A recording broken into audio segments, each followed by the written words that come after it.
கரூரில் நடிகர் விஜயின் பரப்புரை கூட்டத்தில் நசுங்கி இறந்த மக்களுக்கெல்லாம் என் ஆழ்ந்த இரங்கலை தெரிவித்துக் கொள்கிறேன். மருத்துவமனையில் அனுமதிக்கப்பட்டிருக்கிற ஆட்களெல்லாம் மீண்டு வர வேண்டும் என்று நான் விரும்புகிறேன். இது மிக துக்கமான நிகழ்ச்சி, எதிர்பாராதது. இந்த நிகழ்ச்சி இனிமேல் தமிழ்நாட்டில் மாத்திரமல்ல, இந்தியாவில் எந்த இடத்திலும் நிகழக்கூடாது என்பதே சமூக ஆர்வலர்களின் முடிவு, எதிர்பார்ப்பு. இந்த நிகழ்வுக்கு காரணம் யார் என்பது இரண்டாம் பட்சம். இனி எதிர்காலத்தில் கூட்டங்கள் நடத்துகிற யாராக இருந்தாலும் உரிய பாதுகாப்பு ஏற்பாடுகளை செய்து கொண்டுதான் கூட்டங்கள் நிகழ்த்த வேண்டும் என்பதற்கு படிப்பினையாக இந்த நிகழ்ச்சி அமைந்திருக்கிறது என்பது வருத்தம் தருகிறது. உயிரிழந்த அனைவருக்கும் என் ஆழ்ந்த இரங்கல். மருத்துவமனையில் சேர்க்கப்பட்டிருப்பவர்களெல்லாம் உயிர் பிழைத்து வர வேண்டும் என்பது எங்கள் எதிர்பார்ப்பு. அரசு விதிகள்லாம் போடுது, இது எல்லாமே சொல்லியாச்சு.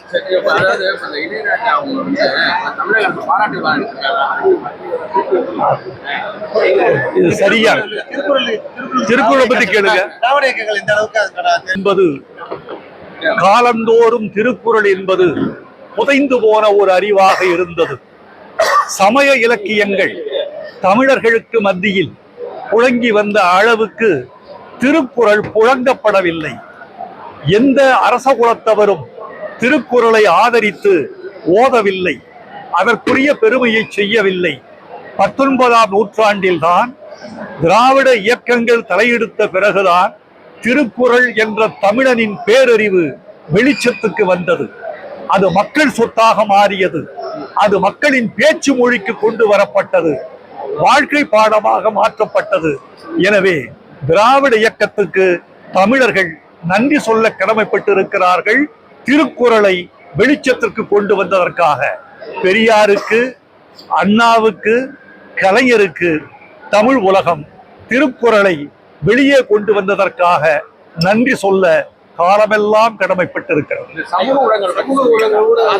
சமூக ஊடகங்களில் அறிவு பரப்பப்பட வேண்டும், அறிவியல் பரப்பப்பட வேண்டும், இலக்கியம் பரப்பப்பட வேண்டும், அன்பு பரப்பப்பட வேண்டும், மனிதர் மீது மனிதருக்கு மதிப்பு பரப்பப்பட வேண்டும்.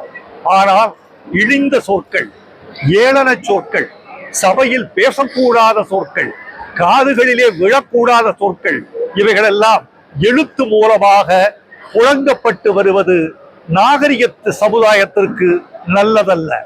இதை எந்த அறிவுலகமும் ஏற்றுக்கொள்ளாது. பெற்றோர்கள் தங்கள் பிள்ளைகளை சமூக ஊடகங்களின் பக்கம் போகக்கூடாது என்று தவிர்ப்பதே இந்த இழிந்த சொற்களின் ஆதிக்கம்தான்.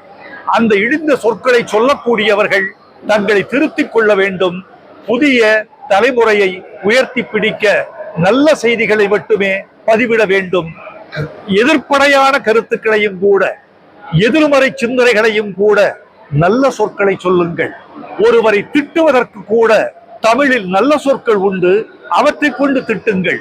உங்கள் கருத்துக்களை அழுத்தமாக சொல்ல வேண்டும் என்றால் அதற்கும் கூட தமிழில் ஆழமான சொற்கள் உண்டு, அவற்றை பயன்படுத்துங்கள். சமூக ஊடகங்களை நல்ல சொற்களால் வாழ விடுங்கள்.